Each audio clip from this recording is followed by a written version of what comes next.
મારું નામ વિનેશ કુમાર પારસિંગભાઈ છે। મને આમ આદમી પાર્ટીએ તાલુકા પંચાયત પર સીટ આપેલી।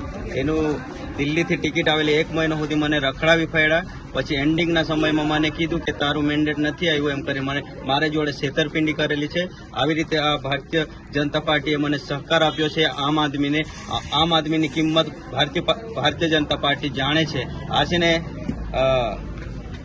આમ આદમી પાર્ટીના જે મતદારો છે એ લોકો છે ને છેતરપિંડી કરે છે। આવી રીતે લોકોને છે ને જૂઠું બોલીને છે ને ફસાવાના કામ કરે છે। કારણ કે આજે મારી જોડે થયું છે, કાલ તમારા છોકરાઓને તમારા જોડે બી થશે।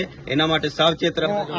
હું આમ આદમી પાર્ટીનો સક્રિય કાર્યકર તરીકે ભૂમિકા ભજવતો હતો અને મારા બાબાને તાલુકા પંચાયતની સીટ પર ઉમેદવારીનું યાદી બહાર પડી અને 1 મહિના સુધી એ યાદીમાં નામ રહ્યું અને જ્યારે દેમોગરા એક નામ ડિક્લેર કરવા માટે એ લોકોએ મિટિંગનું આયોજન કર્યું, તેમાં ઊભા કરીને જાહેર કર્યું કે તાલુકા પંચાયતની સીટ વિનેશભાઈ પારસિંગના નામે જાહેર થાય છે અને પછી એન્ડમાં રાજપીપળા કે ગમે ત્યાં જઈને દેવાભાઈએ છે ને મેન્ડેટ ચોરી લાવીને બીજાના નામ પર લખીને મેન્ડેટ રજૂ કરેલ છે।